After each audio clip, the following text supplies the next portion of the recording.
And welcome to MathGirl.org. I know you hear that music in the background. That's like my theme song. Welcome to Adding and Subtracting Radicals. It's me, Math Girl. Let me put my little heart up there. Today we're going to talk about how to add and subtract radicals. Well, before we do that, let's talk about how to add or subtract variables.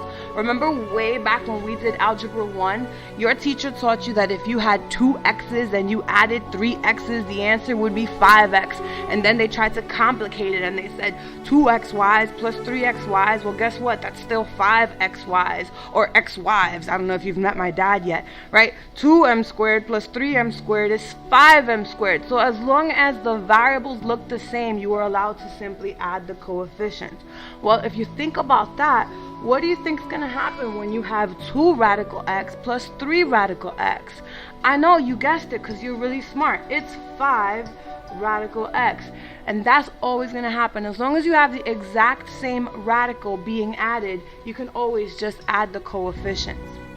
So what's going to happen when you had 2x plus 3y? Remember that you couldn't do it because since the variables were different, it was simply like a matter of rewriting the problem and you thought it was like the greatest math trick ever, you know?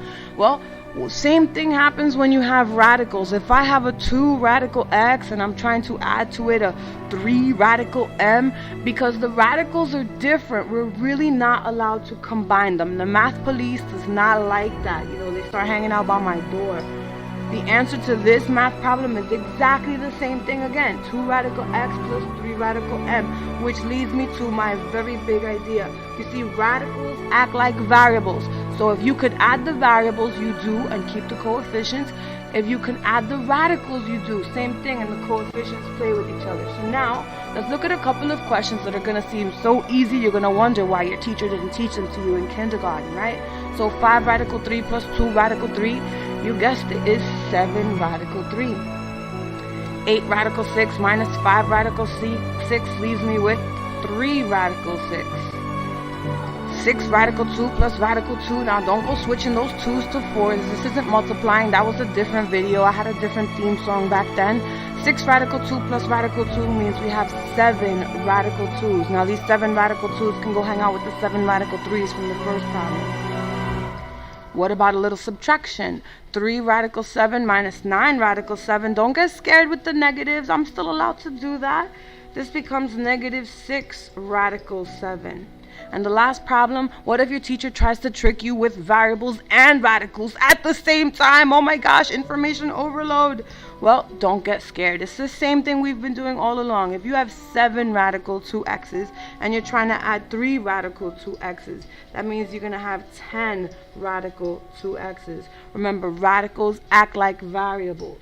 So let's do a couple of examples. What were you going to do here? Were you going to try to put these together? You're not allowed. The answer to this is radical 3 plus radical 6. Remember, since the radicals are different, we really can't combine them. So what about here? Oh, you think I'm going to do the same problem 2 times in a row? You know I'm not going to do that to you. I hope you notice that this radical 12 can actually be simplified. You see, if it's not in fully simplified form, you're not really allowed to add them. So at first glance, it looks like you can't combine these. But if you think about it, the radical 12 is like saying a 4 times 3. And we talked about the perfect squares being allowed out of your radical sign. But when it comes out, you know, it can't come out like a 4. That would be way too confusing. When it comes out as a 2. So our math problem is like saying 3 that was already there, the 2 that came out because of this 4, and then that radical 3 gets to still hang out inside the radical sign.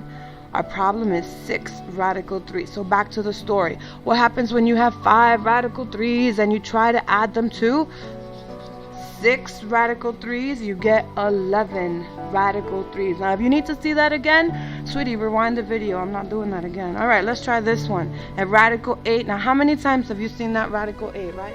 By now, you should know that that always simplifies to 2 radical 2. So 2 radical 2 plus 3 radical 2 is going to give me 5 radical 2.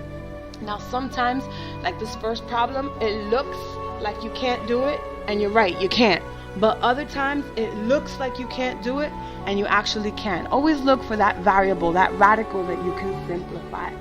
All right, last problem, because seriously, I need to go home and watch Survivor tonight. I'm going to try to add these three numbers together, or combine, because I see that negative sign.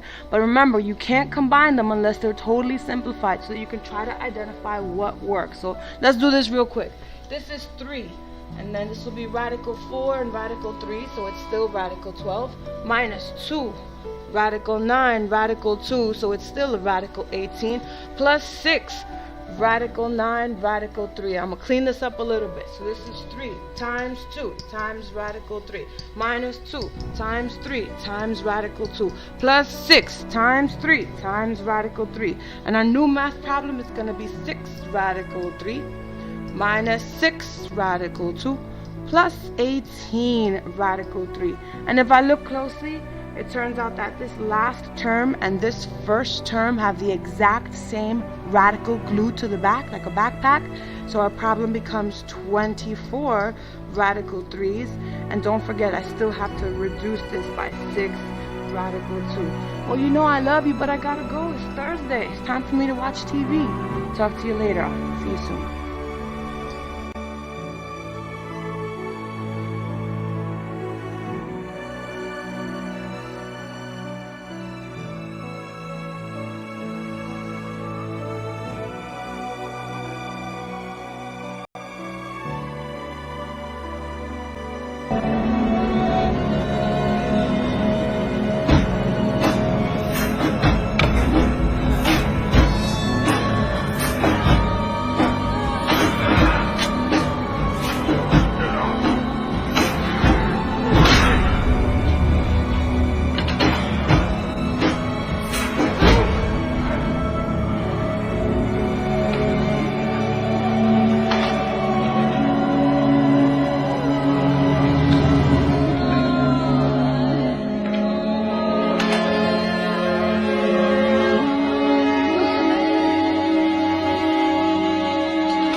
how scientific notation can be used in the real world.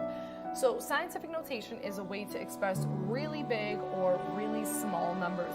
And its purpose is really just convenience, mostly in the field of science, because when you're measuring things like, I'd say, the distance between planets, that's one thing that you do want to use scientific notation for, because you don't want to have a number written out that might have 20 spaces when you can just write something like, for example, 3.4 times 10 to the 19 power will be one way of writing a distance, and this is not an exact distance between planets, but as an example it might be.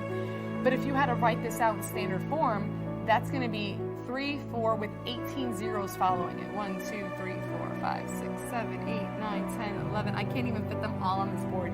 So to show you how it's much more convenient to write this number than this one, which is not even done at this point. And then on the opposite end of that, it can also express really small numbers more conveniently. So you might be talking about things like the size of an atom, because the size of an atom will be a number that's going to be expressed. The opposite of this, it'll be a decimal with a whole lot of zeros before the actual numbers come in, digits come in. So it's just a convenient way of expressing numbers that are extremely big or extremely small, normally found in the field of science.